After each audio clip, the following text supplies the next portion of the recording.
Chihiro Furuya багаасаа зомбитой кино үзэж зомбитой холбоотой бүх зүйл ялангуяа зомби охтуудыг шүтэж мөргөөд бүр дурлсан нэгэн. Хизээч зомби охоо олж авч хайр дурлалын нэндэ холбоос үүсэж чадахгүй л байхдаа хэмээн бодож байтал амьдралд нь өнгө нэмж гайхалтайгаар нэгэн хөөрхөн зомби охин гарч ирнэ. Өнөөдрийн бичлэгээр би та бүхэнд Sankarya Undying Love гэдэг нэртэй сонирхолтой аним дээр товч тайлбар болон өөрийн дүгнэлт сэтгэлээ үлдээе. Лайк болон subscribe дараад таалан сойрох нь. 100,000 subscriber хүрэхин төлөө let's go. Furuya бол бүр зомбитэй киноны донтон. Зүгээр нэг донтонгоор зогсохгүй бүр үзэсгэлэнтэй зомби охинтой учирж үерхийг хүсдэг. Дааж мэдээж бараг л боломжгүй зүйл шүү дээ. Манай хүн нууцхан дүрслээ дарж дотны найзтай ойр зур яриа өрнүүлэн үнэн сэтгэлээ хаяаныг илчилнэ. Furuya аавтайгаа өвөөтэйгээ бас охин дүүтэйгээ сүмд амьдардаг. Учир нь гэр бүлийнхэн залгамжлагдаж ирсэн ажил нь бас түүний ээж нь өөд болсон бөгөөд саяхан л түүний амьдрал нь арай тогтвортой болж эхэлсэн. Овоо хөөрхөн доктортой нэгэн юм амьдрал руу шилжиж байтал түүний хайрт тэжээвэр муур баабу осолд ороод амиа алддаг. Мэдээж маш их шаналсан Furuya хэдий баабуугаа оршуулдагч зомбины хорхойт юм болохоор баабууг дахин амьлуулахар шийдээд хуучны үхсэн биеийг амьлуулах гар бишмэлийг олж аваад баабууг буцаж ухаж гаргаж ирээд нэг хаягдсан үйл мэдэгдэх барилгаа дахин амьдруулах туршилтаа хийж эхэлнэ. 9 шидээр туршилтаа оролдож явах үеэр нэгэн охин бухимдлаа гарган гадаа нөрлөж байхыг харна. Энэ охин болохоор Ria Sanka гэдэг Furuya-гийн сургуулийн хажуудлах Sanka High зөвхөн охтуудын сургуулийн охин байдаг. Риаг бухимдлаа гараа амьдралынхаа зовлон тоожж ойлгох үеэр нь Furuya нууцаар сонсож санаандгүй баригдчихна. Манай хоёр тэгээ танилцаа түүний хийж байгаа зүйлийг нэг бүрчлэн харж туслах юм байвал туслаж хамтдаа сууцгаана. Халуун яриа өрнүүлж хамтдаа баабууг амьлуулахаар суухтаа манай хоёр бие биедээ багахан жолтгой тасаж аваад Ria маань ер нь дандаа илүү цагаараа ирж Furuya-тай хамт байдаг болно. Furuya бас Riad хэрвээ ямар нэгэн байдлаар чи зомби болох юм бол би чамайг харж ханднаа хэмээн амлана. Яа, танилцаал уулзаал энэ охин шууд амлалт өгчлээ шүү. Бүр дасаа дотносцсон болохоор Ria Furuya өөрийн бага насны талаар хуваалцсан. Ria-гийн аав Danjiro болохоор бүр охиндоо хитрхи хайртай бөгөөд энэ нь том асуудал болсон. Охиноо дураар нэмэлэгдүү дандаа хорж цагдаад өөрийнхөө эрх мэдэл хараанд байлгадаг. За тэгээ бүр хамгийн байж боломгүй гаж юм нь болохоор жил бүр охиныхоо нүцгэн зургийг тардаг. За бүр толгоо молгоо сэтгцэнтэй жоох асуудалтай юм шиг байна. Өөрийнхөө төрсөн охиныхоо нүцгэн зургийг дарна гэдэг чи одоо юу гэсэн үг юм бэ тийм үстэй. Яагаад? Хэрэг. Ер нь бол нэлээд галзуу аавтай тэр нь түүний амьдралын хамгийн том асуудал. Найзуудтайгаа дэлгүүр явах, найзуудтайгаа гарах, хүмүүстэй танилцах, шин содын юм хийж турших алийг нь ч зөвшөөрдөг. За та нарт ямар санагдаж байна ийм аав? Сэтгэлдээ та нар комент өччихүүлтэйгээрээ бас subscribe дараагүй байх юм бол яг одоо subscribe дараарай. Furuya Ria хоёр баабууг амьлуулах туршилтынхаа орцыг олохгүй гайхаа сууж байсан чинь Ria босож яваад нэг хад чиг сони юм руу бүр авирж очсноо. Цэнхэр цэцэг зулгаагаад авна. Бас хажуугаар нь Furuya өөрийг нь өхөл буцаж амьлуулаарай гэдэг хүсэл тавина. Furuya ч бүр сайхан залуу юм болохоор хүссэн бүхнийг зөвшөөрөө тэгээл гэдэг. За тэгээ манай хоёр Ria-гийн авсан цэцгээр бэлтмэлээ хийгээд баабуу дуулгаад үзтэл харамсалтай нь баабуу маань амьлсангүй. Furuya эцэст нь бууж өгөө за үнэхээр амьлан ч гэж бүр найдлага тавиагүй хэмээн манай хоёр гэр гэрлүүгээ буццгаана. Тэгсэн чинь бүр сонирхолтой нь Ria Furuya-тай уулзахын тулд гэрээсээ нуусаар гарч яваад байсан болж таарна. Үүнийг нөгөө галзуу сүлөөтэй охиндоо дурлцсан аав олж мэдээд Риаг загнаад алгадаж авснаа. Энэ гэрээс дахиж хизээч чумаг гарахгүй гэдэг. Нөгөө талд Furuya гэртээ ирсэн чинь түүний эмэгтэй найз бас хамаатан Ranko орой олгын хайрцгийг барьж гараад юу ийгээд байна гэж сониучрахад нөгөө тэрийг онгоолгоод хайцсан чинь баабу амьлаад үсрээд гараад байна. Яасан байх нү тэгэхээр? Нөгөө нэг бэлтмэл нь ажиллаад баабу маань амьлцсан байна гэдэг чи ерөнхийдөө баабу зомби болоод дахин амьдарч гинэ гэсэн үг. Товчхондоо Furuya зомбиг бүтээж чадсан гэсэн үг. Гайхалтай. Баабуг амьсан байхыг Furuya хараад бүр нүдэндээ итгэж өгсөнгүй. Ria өөрийнхөө энэ утга учиргүй амьдралыг орхих хүссэн учраас нөгөө Furuya-тай хамт бэлдсэн бэлтмэлээсээ уугаад амиа орлохыг оролдоно. Тэгсэн чинь амиа орлох оролдлого нь бүтлгүйтэд маргааш өглөөс эрдгээрээс ирсэн Ria аав ээжтэйгээ цайгаа уужаа сургууль руугаа явах гэсэн чинь аав нь түүний бүр сургуульд ч явуулахгүй гин. Гутарсан Ria өрөөнөөс холдох зураа аав нь Furuya-г түүнээс хол байлгахын тулд хүн дарга хэмжээ авах гэж байгааг нь мэдээд Furuya-д анхааруулж хэлэхээр нууцаар гэрээсээ дахиад гарна. Харин Furuya дахин амьсан баабуугийн хойноос дагаж яваад баабууг амьлуулах бэлтмэлд нь ашигласан цэнхэр цэцгнээс идэж буйг харна. За манай Ria ч бүр Furuya-г олж очихын даваан дээр аав нь бариад ирнэ. Ямар хэцүү амьдрал вэ те. Яг уулзах гэсэн чинь зүгээр аав нь бариад авчдаг ш. Гэтэл Ria-гийн урд баабуу үсэрч гарч ирэхтэн Danjiro баабууг зөхөхийг оролдоход Ria баабууг хамгаалж урд нь ороод аавдаа зөвхүүлж тэнцвэр алдан доош унана. Ингээд доош Furuya-гийн урд Ria маш хэрсгийгээр унаад үхнэ. Йоо, ямар гонигтай өгчвэ гэж бодож гинөө та нар. Хаха, үгүй дээ. Ria баабууд бэлдсэн бэлтмэлийг ууснаас болоод дахин амьдарч жинхэнэ утгаараа зомби болдог.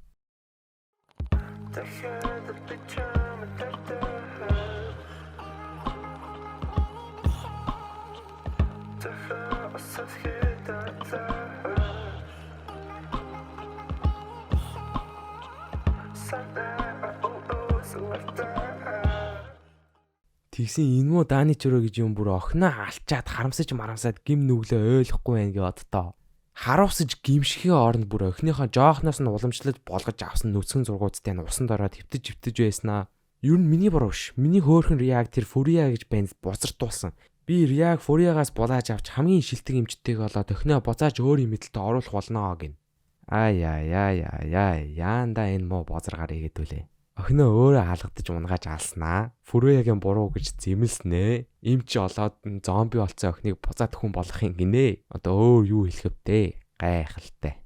Харин Фурия Риаг зомби болсон цагаас нь гэртээ авч ирээд задарсан гэдэс гих мэтчлэн бэртэл гэмтлүүдийг нь ойж янзлаад Риаг жирийн охин байхдаа хийж чадаагүй бүхнийг нь хамтдаа хийн гэж тохироод хөөхөн юм ярина манай хоёр.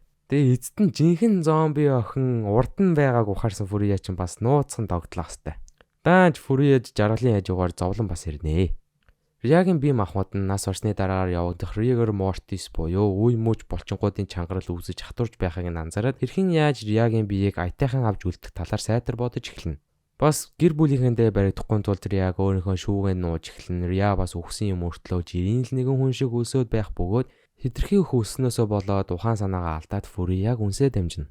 Ингээл үнсэлцчих байсан юм уу те? Ийм амархан уу яриачтэй. Аним дээр ч үнсэлцэх гэж гар хөдлөх гэж ер нь бол болцох гэж бүр бөө болдог үстэй. Тэгсэн чинь шууд үнсэлцчихдэг нас. Гал. За одоо аним юм да тий. Аним юм. Жинхэнэ амьдралаар угаасаа иймэрхүү юм юу гэж болох вэ guys? Тархин онтроо гоё enjoy хийгээд үз заяа. Илүү төтөн юм бити бодоорой. Би ихэндээ бүр арай их юм бодоо шүүмжлээд үзээдсэн чинь жоохон буруудсан юм бэлээ. Тэгэхээр хэдүүлээ бүгдээрээ тархин онтраагаад гоё enjoy хийж үзцгээе. Дараагаар нь манай Фуриягийн гэр бүлд уламжлалт их цэвэрлэгээгээ хийцгээдэг.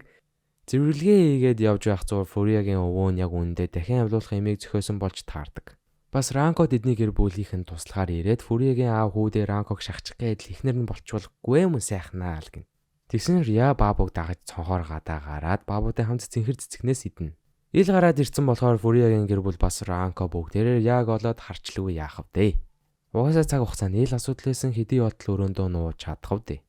Үннийг мэдсэн гэр бүлээсээ Фурия Риаг гэртээ байлгах зөвшөөрлөхгүй байхад ашиг гэж аав нь зөвшөөрөөд одоо юм хум нууж санаа зовхгүй гэртээ байлгахаар болно.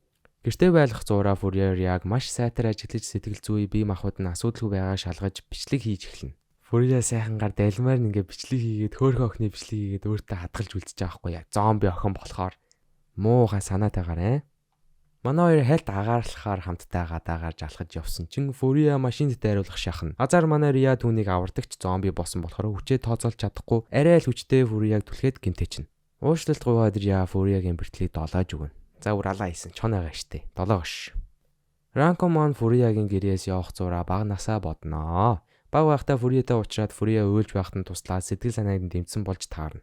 Тэрнээс нь болоод Ранко Фурияд жоохон дуралцсан юм шиг байна лээ. Бас дараа нь сүмдэр ирээд хамтдаа тоглох гэх мэтчлэн бацаа нарын хийдэг юмыг хийх гэсэн чинь Фурия бүр зомби момбитэй аим шиг хин үзэхээс өөр юм хийхгүй. Манай хоёрын сонирхол нийлэхгүй Ранко уурлаа зомбитэй сидийг нь жирийн анимаар солиулна гэж гүйж байгаад нэг нь нохоодоо тараад за жижи идүүлцэн гэж бодсон чинь хэдий Фурия аимхаач гэсэн баатарлагаар гарч ирээд Ранког авардаг. Энэ бүх үйл явдал бас одоогийн Фурия Ранког өөрт нь гүн гүнзгий дурлуулсан юм байна лээ. Ранко тэгээд ёстой зоригтой хурц эмхтэй юм болохоор яа би чамд хожигдохгүй би Фурияг алдахгүй өөр юм болох л болно гин. Яа даа байзын эмийн цувралуудын хайрын гурвалжинг. Урт өстэй охтууд нь дандаа ялна, богинохон өстэй охтууд нь дандаа хожигдно. Чааваас. Риаг болохоор Фурия бүр зөксөө зайгаа судлаастай. Халуун зомбины хүс гардггүй юм байна. Шүн болохоор зомби унтдаггүй юм байна. Зөвхөн энэ ногооноос иддэг юм байна. Тэгээд бүр 24/7 бичлэг хийгээстэй. Риаман жоохон жирэхэд ингэж их бичлэг хийж байгаа юм чинь ядаж амсандаа өрөөд намааг авч явж дэлгүүр хис гэж хүснэ. Фурия ихэн бодлохгүй хамт дэлгүүр явахаар зөвшөөрнө. За тэгээ мэдээж хамтдаа сайхан дэлгүүр хисээд Риа амьдралтаа хизээч мэдэрч үзээгүй, туршиж үзээгүй юмсаа үзээд үнэхээр гоё байна. Чамаас олж би бос.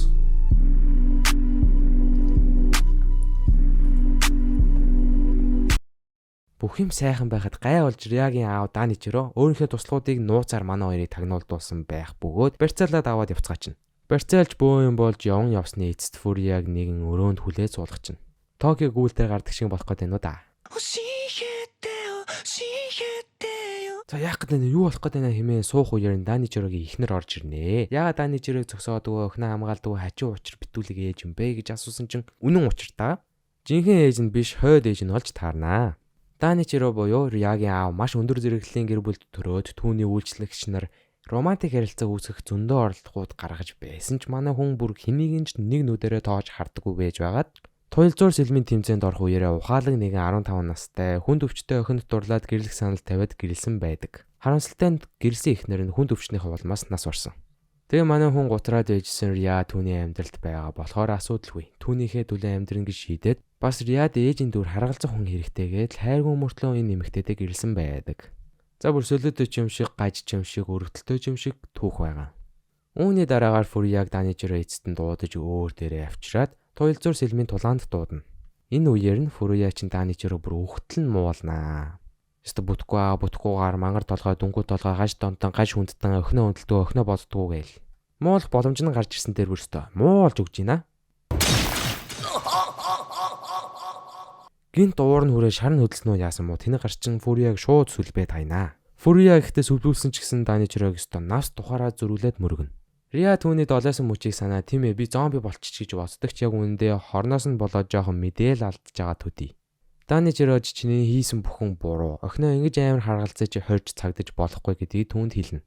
За гинт гэгэрсэн үү яасан ухаан орсон уу манай үжийн буруу хийсэн зүйлсээ ухаарад тэднийг тайван орхиод охиноо эмчлэх хараг болохоор гадаад руу яваад өгнө. Өөр алаа хийсэн ёстой сайхан гар юм аа Данижиро өөр. Охиноо алж балаа тэгснэ нэг хүн сүлбэж хайчаад юу ч олоогүй юм шиг зүгээр им тариа хайгаа явчихдагнаас. Фурия болохоор маш их цус алдснаас болоод ухаан алдаад өгөн сэрсэн Ранкория 2 Фурияг стан ялах хүүхүжийг асарцсан байж гин. Жаргацсан гарав. За тэгээ Ря маань жирийн охины амьдралаар амьдрах боломжийг олж Фурия маань бас өөрийн хүссний дагуу зомби охинтой уулзраад энэ аниме маань дуусаж байгаамаа.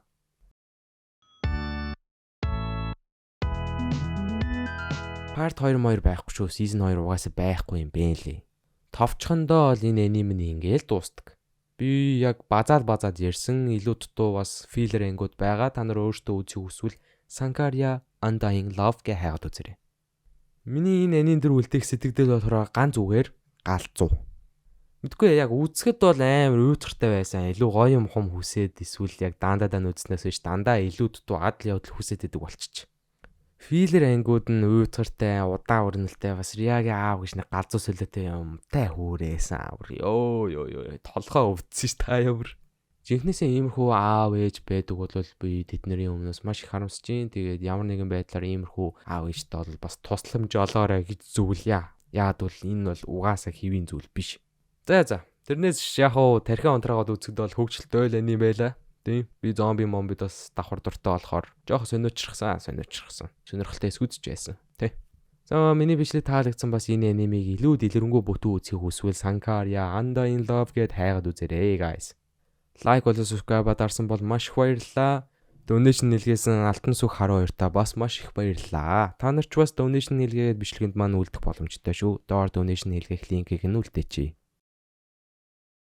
Хамгийн сүүлийн эцсийн дүгнэлтээр гэж хэлэхэд яг вэ дажгүй л аним байна. Сонирхолтой сэтгэлдэл үлдээлээ. Өөр юмгүй дээ. Дараагийн сонирхолтой бичлэгээр уулзтал түр баяртай.